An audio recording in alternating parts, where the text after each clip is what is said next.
하나님의 귀한 은혜가 여기 모인 우리 모두에게 함께 하기를 간절히 소망합니다. 소망합니다. 네, 지난 한 주간 여러분 살아내느라 수고하셨습니다. 7일이라는 삶이 누군가에든 굉장히 길게 느껴졌을 것 같고요. 또 누군가에게는 순식간에 지나가는 7일이었을 수도 있을 겁니다. 그 7일의 순간이 행복했던 분들도 있을 것이고 그 7일의 순간이 견디기 힘들었던 분들도 있었을 거라 생각합니다.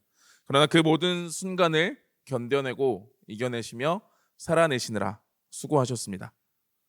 우리 잠깐, 제가 이런 거 원래 잘 안 하고 저도 별로 좋아하지 않는데 그래도 한번 오늘 오랜만에 해볼까요?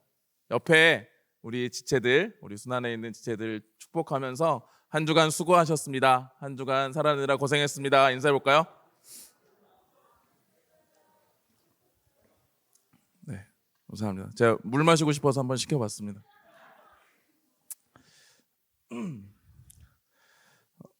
우리의 삶의 순간들을 우리는 살아내고 있습니다. 그 살아내는 모든 순간들에 우리가 살아내고자 하는 삶의 모든 순간들의 삶의 원동력이라는 게 있죠. 버텨내야 하는 시간과 누리는 시간들의 원동력이 무엇인가? 지난 한 주간 우리가 잘 살아냈다, 아니면 잘 살아내지 못했다, 잘 견뎌내지 못했다, 잘 버티지 못했다, 잘 버텨냈다, 성공했다, 실패했다 라고 할 때 그 모든 순간들을 견뎌낼 수 있는 원동력이 무엇인가? 오늘 말씀은 우리에게 그것을 가르쳐 줍니다. 우리가 이사야 40장에서부터의 말씀을 계속해서 살펴보고 있는데 그 말씀을 보면 하나님의 간절함이 묻어 있다는 것을 보여줍니다. 하나님이 얼마나 이스라엘 백성들이 하나님에 대해서 알고 그들의 존재에 대해서, 자신들이 누군지에 대해서 알기를 원하시는지를 우리는 그 말씀을 통해 마음을 보게 되는 것이죠. 오늘 같이 읽었던 44장 1절 말씀엔 이렇게 말합니다. 나의 종 야곱, 내가 택한 이스라엘아, 이제 들으라. 아멘.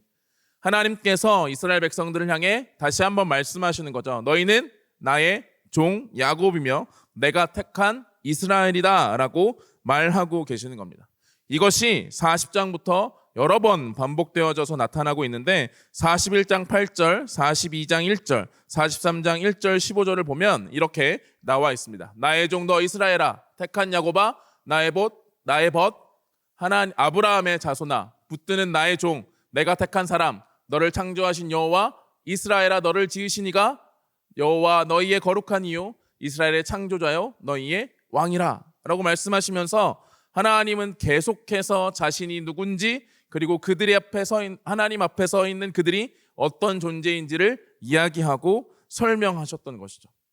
하나님이 알기를 원하시는 것은 무엇이냐면 지금 이 순간 그들을 향해 너희가 내가 택한 야곱아, 내가 택한 나의 종아, 나의 이스라엘아 라고 말씀하시는 것은 지금 이 순간 그들이 하나님의 백성으로 부름받은 자들이라는 것을 말함과 동시에 하나님은 여전히 언제나 변함없이 하나님께서 그들을 부르신 그 순간부터 동일하게 그들을 하나님의 자녀와 백성으로 삼아 오셨음을 가르쳐주고 싶으신 겁니다. 그래서 끊임없이 반복하면서 그렇게 이야기하고 계시는 것이죠. 하나님이 그렇게 너희는 나의 백성이다, 내가 택한 나의 백성이다, 나는 너희의 창조주이며 너희를 인도할 여호와다 라고 말씀하심에도 불구하고 이스라엘 백성들은 그들 안에 끊임없이 우상을 세워간 것입니다.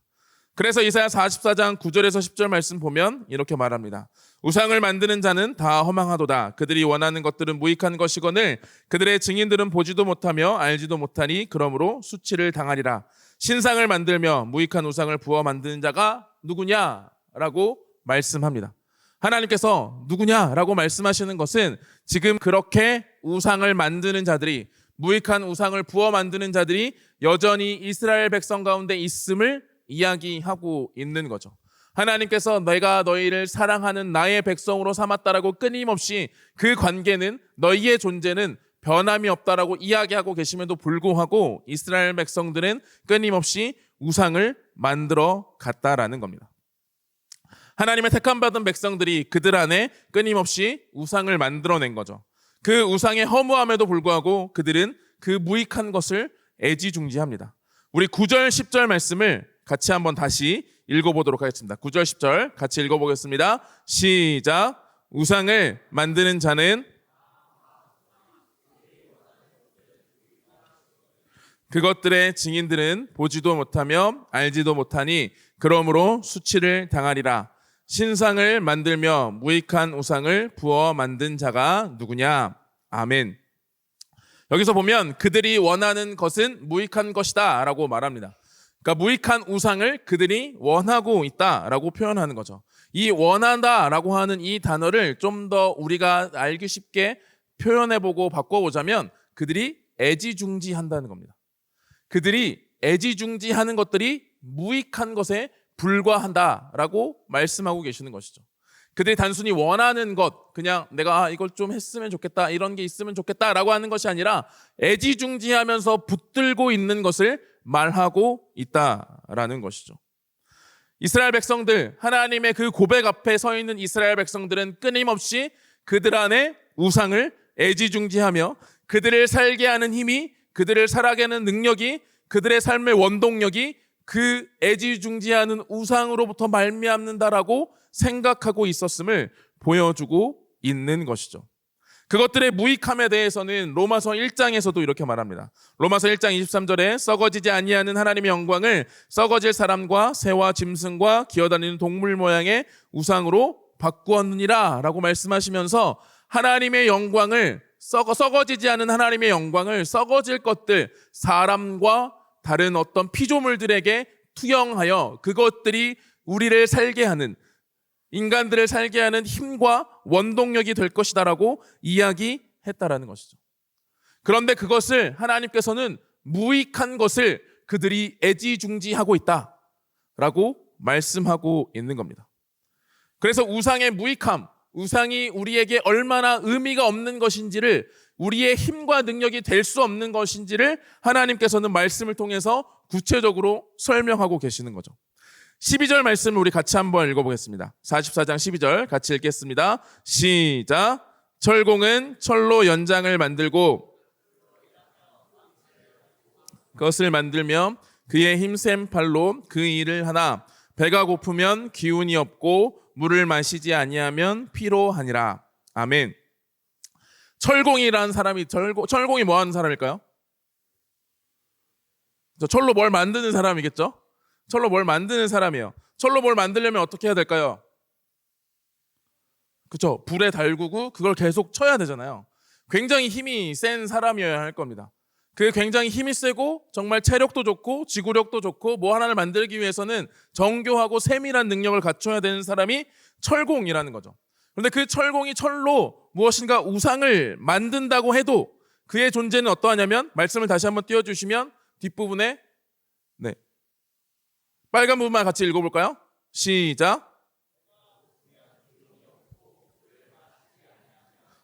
네. 철공이라도 아무리 힘이 세고 아무리 정교한 제품을 만드는 그 철공이라고 해도 어때요? 배가 고프면 기운이, 여러분은 배고파도 기운이 있어요? 기운이 없잖아요. 배고프면 기운이 없고 물을 마시지 않냐면 어때요? 피로하다라는 거예요. 사람이 아무리 힘이 세고 능력이 있고 정교한 기술을 가지고 있다고 해도 사람은 결국 어때요? 연약하고 부족하고 피로한 수밖에 없는 존재라는 사실을 하나님께서는 말씀으로 가르쳐 주고 있는 것이죠. 그래서 사람이 만든 우상이 사람에게는 힘과 능력과 삶을 살아나게 하는 원동력이 될 수 없다라는 사실을 말씀을 통해서 가르쳐 주고 있는 겁니다. 우리가 이 세상을 살아가는 삶에 있어서 원동력이라고 하는 것들을 우리가 생각해 보면 좋을 것 같습니다. 우상을 만드는 것은 다름이 아니라 우리 자신입니다. 우리 안에 있는 욕망과 욕심이 우상을 만들고 그 우상이 우리를 살게 하는 것이다라고 우리가 말하고 있는 것이죠. 그런데 그것은 결국 밥을 먹지 않으면 배가 고프고 힘들게 일하면 지치는 연약한 인간 안에서 나온 것에 불과하다는 것을 우리가 보아야 한다는 것이죠. 삶의 원동력이 된다고 믿는 것을 표현하고 있습니다. 우리의 모습 중에 이런 모습들이 있다라고 이야기하는 거죠. 저는 열심히 일하는 게 제 삶의 원동력입니다. 안 그래 보이나요? 저 굉장히 열심히 살려고 노력합니다. 열심히 수고하고 열심히 일하고 최대한 모든 시간을 다해서 나에게 맡겨진 일을 최선을 다해서 행하는 것을 저의 삶의 원동력으로 삼을 때가 많습니다.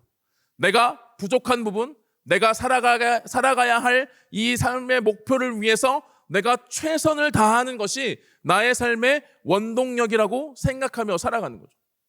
그런데 제가 지난주에 한번 말씀 나눴지만 그 전주에 몸에 기운이 빠지고 정신적으로 많이 힘들어지니까 아무것도 할 수 없는 거예요. 아무것도 할 수 없으니까 어때요? 열심히 하는 것은 아무런 힘이 되지 않는 거예요. 그래서 그 한 주간을 제가 보내면서 해야 할 일들, 해야 함에도 불구하고 하지 못했던 일들이 너무 많은 거죠. 그러다 보면 어떻게 돼요? 나 실패했구나. 나 한 주를 망했구나. 이번 한 주 버렸다. 라고 생각하면서 제 삶을 평가하고 제 삶의 모습을 낮추는 모습이 바로 저의 모습이고 우리의 모습이라는 거죠. 우리 안에서 무엇인가 만들어내는 삶의 원동력은 결국 그 모습밖에 되지 않는다는 사실을 성경은 철공의 모습을 비유로 들으며 설명하고 가르쳐 주고 있는 겁니다.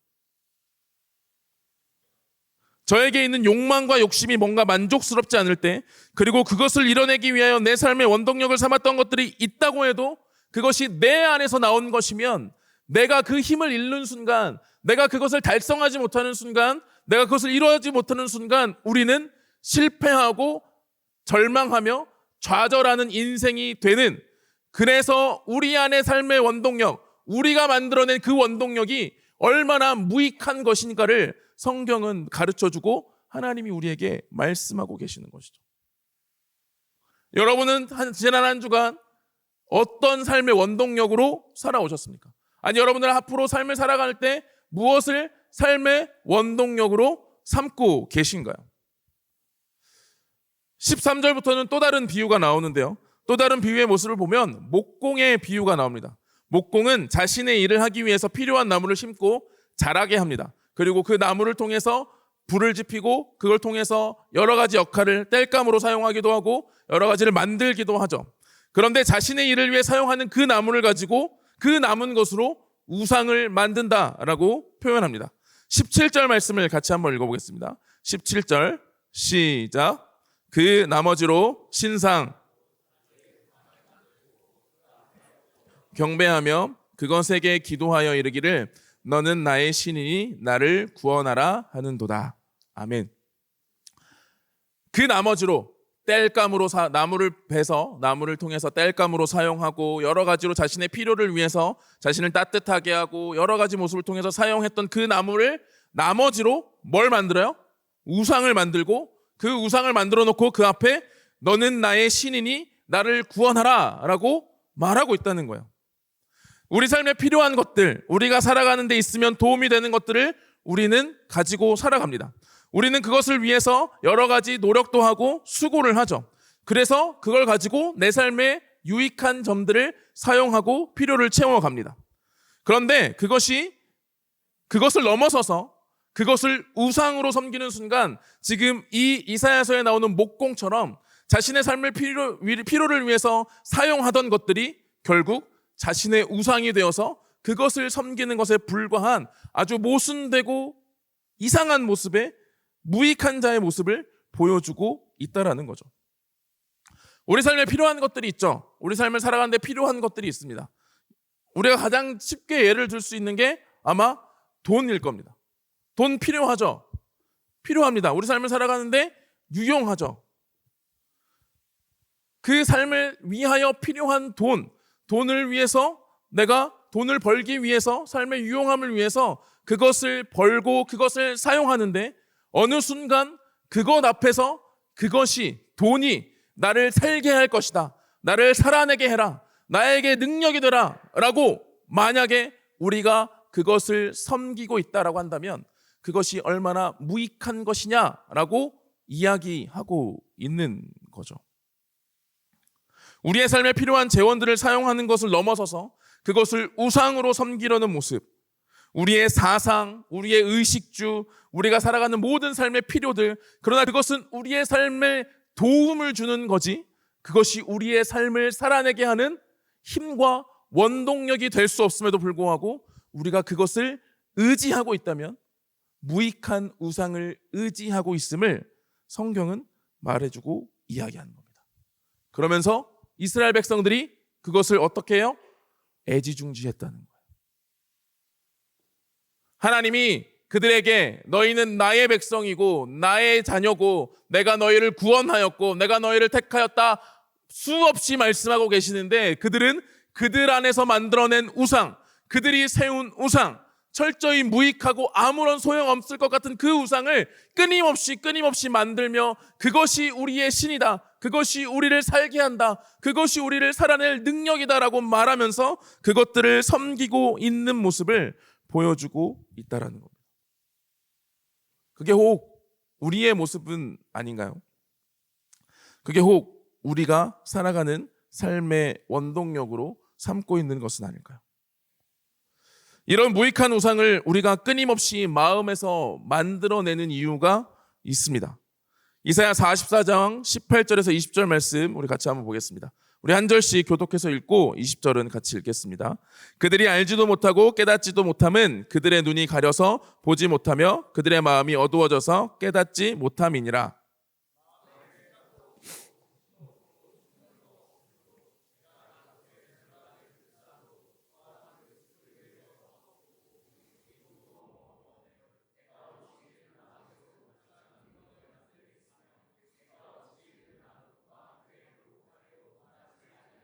같이 읽겠습니다. 그는 죄를 먹고 허탄한 마음에 미혹되어 자기의 영혼을 구원하지 못하며 나의 오른손에 거짓 것이 있지 아니하냐 하지도 못하느니라. 아멘. 18절 말씀을 다시 한번 띄워주시면 그 이유가 나옵니다. 그 이유가 뭐냐면 알지도 못하고 깨닫지도 못한다는 거죠. 눈이 가려서 보지도 못하고 그들의 마음이 어두워져서 깨닫지도 못하고 있다라고 이야기하고 있는 겁니다. 우리가 하나님의 말씀이, 하나님의 음성이, 하나님의 그 뜻이 들려지고 우리에게 선포되고 있는데, 우리는 끊임없이 우리의 눈을 가리고 우리의 귀를 막으며 우리의 마음을 어둡게 하여서 깨닫지 못하는 우리의 모습 가운데 있음을 보여주고 있다는 것이죠.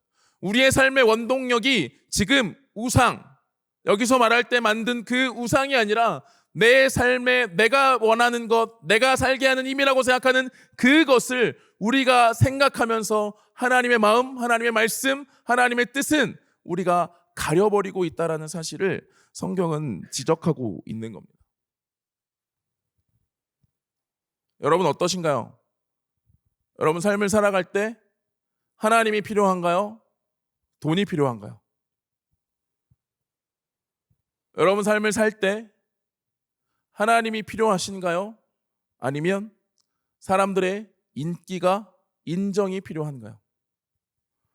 여러분들의 삶을 살 때 하나님이 필요한가요? 아니면 인맥과 스펙이 필요한가요? 여러분은 무엇을 선택하시겠습니까? 여러분은 어떤 걸 선택하시겠어요?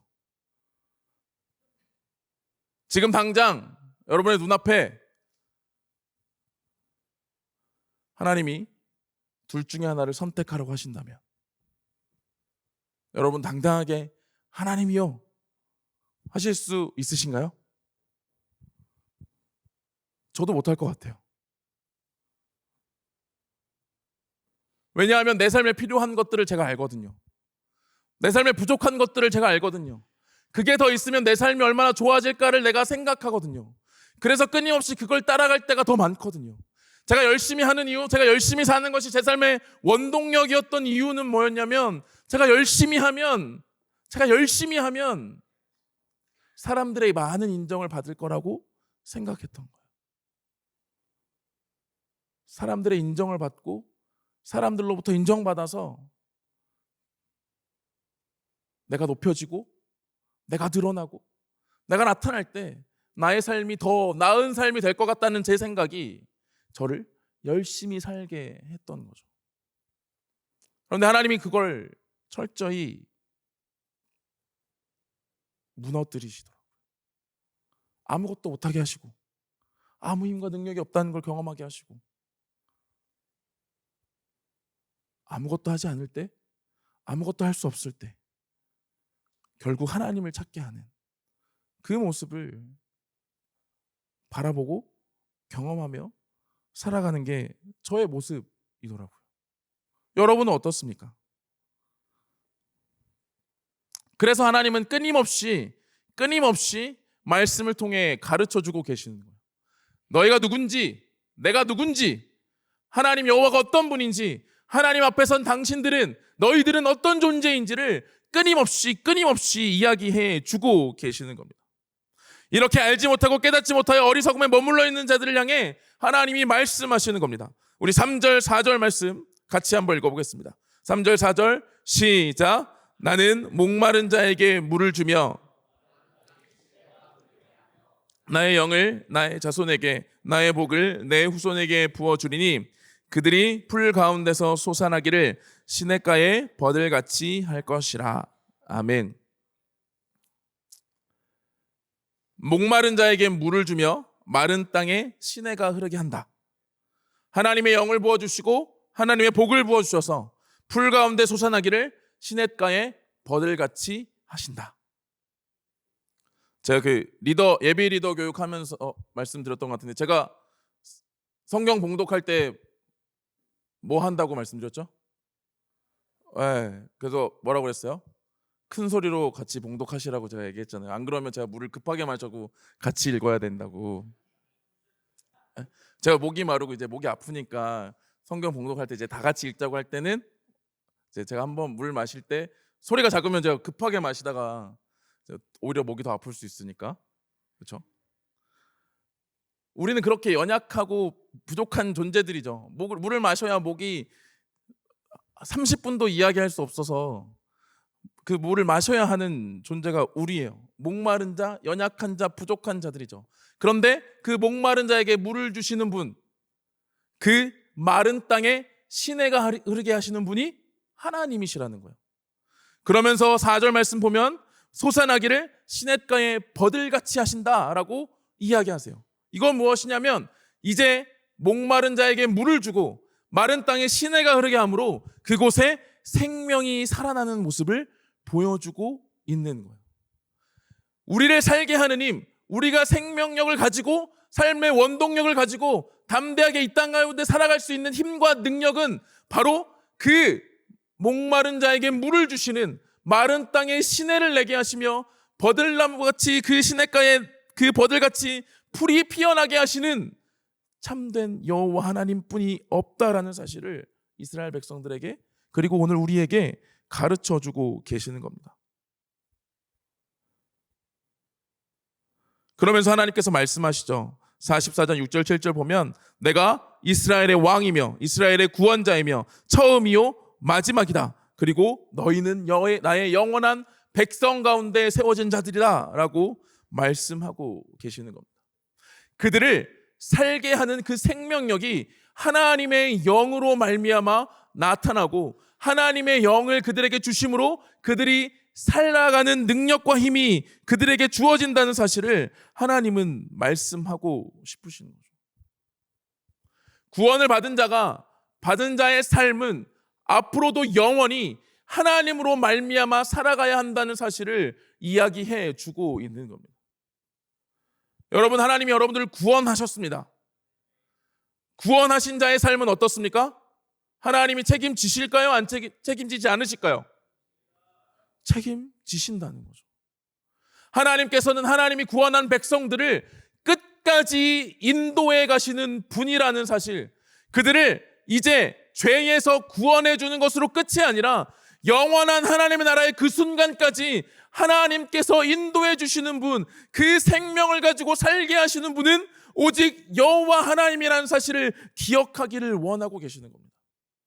우리가 구원받았다고 해서 이제 우리의 힘과 우리의 능력으로 사는 것이 아니라는 겁니다. 구원받은 자의 삶 또한 여전히 하나님 때문에 하나님의 능력으로 하나님의 힘으로 성령으로 말미암아 살아가는 삶이라는 사실을 알기를 원하시는 거예요. 우리는 구원받았다면 끝이라고 생각하지만 그것이 아니라 구원받은 자의 삶 또한 여전히 하나님께 속하여 하나님의 힘과 능력이 아니면 안 된다는 것을 기억하기를 하나님께서는 원하신다는 겁니다. 그래서 그 생명력이 무엇인지를 우리에게 눈으로 보여주셨죠. 그게 바로 예수 그리스도이십니다.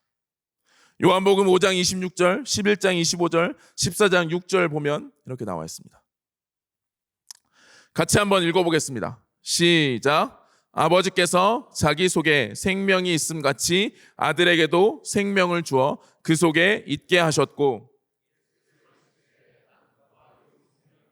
나를 믿는 자는 죽어도 살겠고 예수께서 이르시되 내가 곧 길이요 진리요 생명이니 나로 말미암지 않고는 아버지께로 올 자가 없느니라. 아멘. 예수님이 오셔서 친히 자신을 생명이라 말씀하셨습니다. 너희를 살게 하는 힘, 하나님의 백성들을 살아갈 능력과 힘이 되는 것, 바로 그 이 땅에 오신 예수 그리스도 때문이라는 사실을 이야기하고 계시는 거죠. 우리에게 생명을 주시는 분, 우리를 살게 하시는 힘과 능력을 주시게 오신 분이 바로 예수 그리스도이십니다. 그런 자들이 자신의 정체성을 선포하고 나타낼 수 있다라고 하는 거죠. 우리의 삶의 모든 능력이 예수 그리스도 하나님께 있을 때 우리를 통해 하나님의 능력과 하나님의 은혜와 하나님의 사랑이 선포될 수 있다라는 겁니다.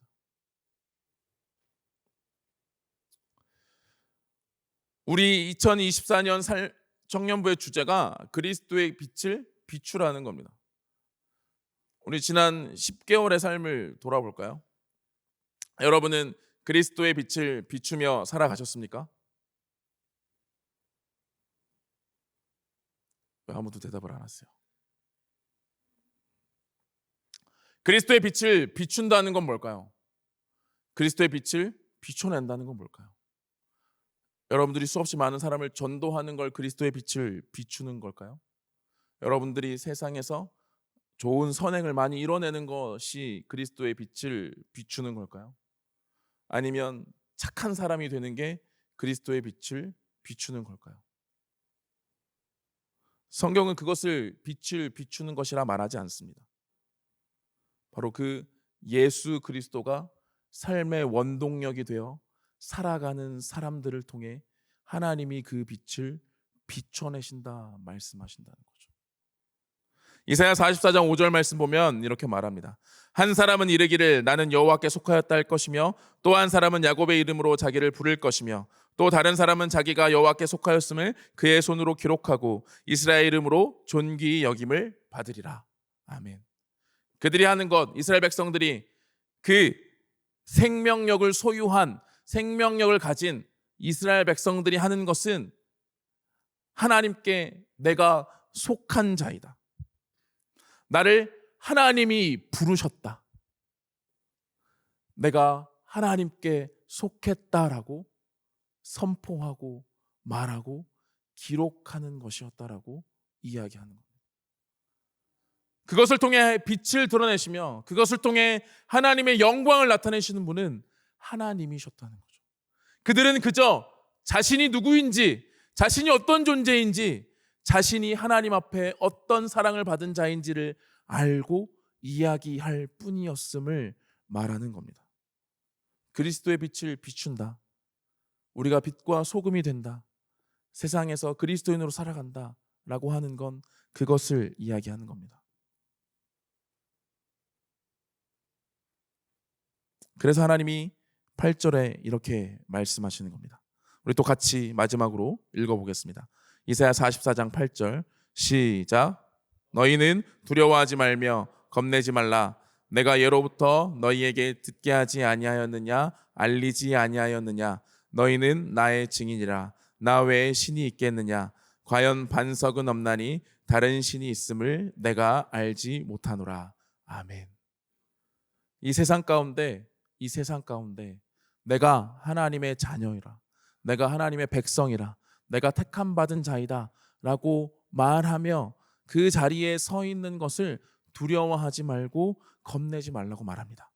왜냐하면 하나님 외에는 다른 신이 없기 때문이라는 거죠. 우리가 만들어내는 그 삶의 원동력이라고 말하는 그 우상들을 아무런 의미가 없다는 것이 우리의 고백을 통해, 우리의 입술을 통해, 우리의 삶을 통해 드러나는 것, 그것이 하나님의 빛을, 그리스도의 빛을 비추는 것임을 가르쳐주고 있는 겁니다. 사랑하는 우리 동관교회 모든 청년 지체들, 여러분들과 이 삶을 함께 살아가고 싶습니다.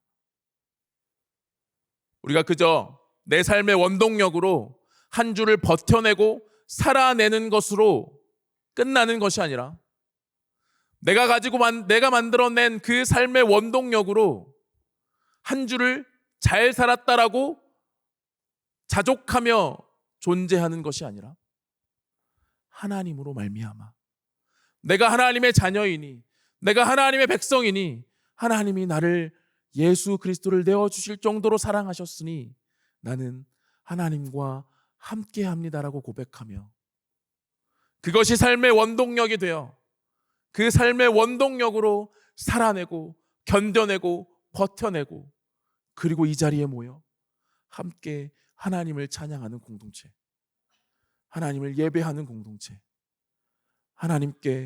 하나님이 우리의 삶의 원동력이었음을, 우리를 살게 하는 힘이 하나님이었음을 고백하는 우리 청년부 공동체가 되기를 간절히 소망합니다. 남은 2달 동안 그 마음을 품고 또 앞으로의 우리의 삶에, 매 순간의 삶에 그 마음을 품고 나아가는 저와 여러분이 되기를 소망합니다. 시간 같이 찬양하며 기도하겠습니다.